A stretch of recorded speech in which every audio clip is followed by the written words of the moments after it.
What's going on, guys? Random Comic here. So today I've got some more Modern Warfare 3 for you guys. This is actually my first Moab I got on Offshore, which I got today. And I actually just wanted to thank you guys. My last video where I talked about Black Ops was an extremely long video. I believe it was like 25, 26 minutes. A lot of people actually enjoyed it, and in the comments I got really positive stuff saying some people they loved it, they really enjoyed the video, and just basically my input. So thank you guys. I appreciate you guys actually watching that and appreciating the information that is coming out of that. But I actually want to talk some more Black Ops. So that list that came out was pretty much spot on. It's missing a few information, but that was right from Gamescom. Basically, it shows us all the stuff that was presented at that event. Things are always subject to change since it is an alpha. Things like weapon balancing, just, how many points you're going to get for certain things. And they finally explained Hardline, how they said you're going to get, using Hardline, for you guys that don't know, and all past games have been basically, one less kill. Earn the kill streak with one less kill, or have assist in Modern Warfare 3 where, assist count, 2 assists counts as a kill. Hardline in Black Ops 2 is now more points for doing certain actions, and David Vonderhaar has been calling it events. So, say a kill is 100 points. He says that Hardline is going to add about 20% more points. So that means if you get 100 points per kill, that means that you should get 120 points, per that kill if you have Hardline on. And that, I do not know how effective that is going to be, because I thought it was going to be a lot more powerful, because in Homefront, actually I thought having Penny Pincher on, which was their Hardline, it was their idea first, was going to be somewhat like that. It was a really powerful thing. You got to call in a lot of kill streaks with that. But in Black Ops 2, I'm not quite sure if they're going to, if those points are going to add up. But I guess everything you can squeeze out of the game, all the assists, all taking flag and stuff like that, is going to help you. And, every point will count, especially if you're trying to go for something high, a really high kill streak.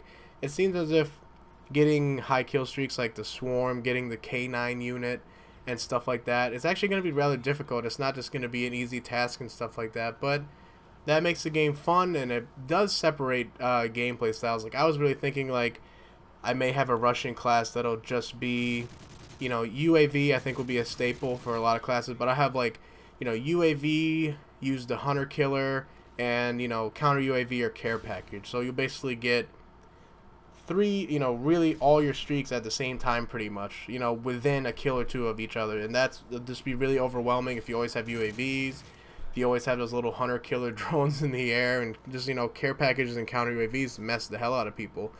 So I see myself using that, and then if I'm going to go for high kill gameplays, I guess you could say you might always start out with the UAV.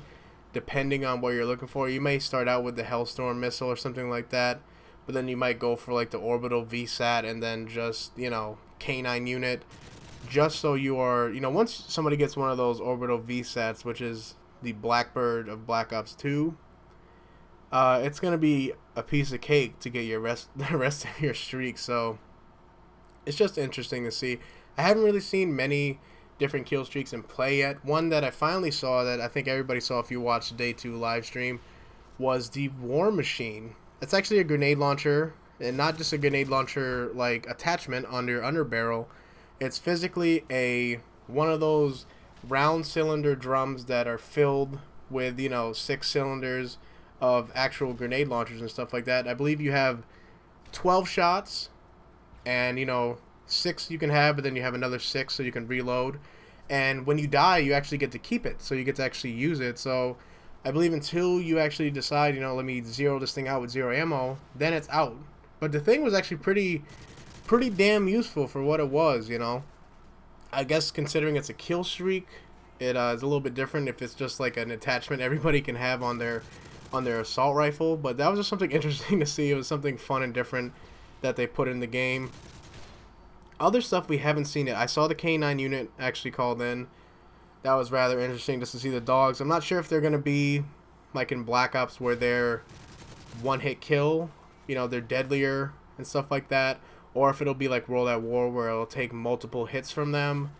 But, we won't know until the game is out, or unless we see some more gameplay from Gamescom and stuff like that. RC car was back. I seen that.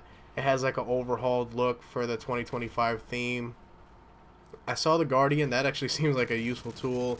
Hellstorm missile is actually pretty interesting because if you guys have seen it, you can either, you know, it's a Predator missile basically. It's falling in, and you can either choose to just let it keep on going in all the way and like get a really tight target area, or you can actually shoot off, you know, and scatter out a cluster bomb so you can get a wider area, you know, but you're not going to get guaranteed because sometimes it'll be more random and you won't get that same spread and stuff like that. I can't wait to see people using all these different things in the game because it's just fun to finally see what's going on in this game and figure out how the game is going to play. And it really seems like even at this Gamescom event, you're seeing all these players use totally different setups. They're day one, when they played on the live stream, they were using a lot of the M8A1 and the Type 25 and the Scar H, and I'm not sure if that's just because not all setups are allowed, if they're only forced to use certain default classes or not.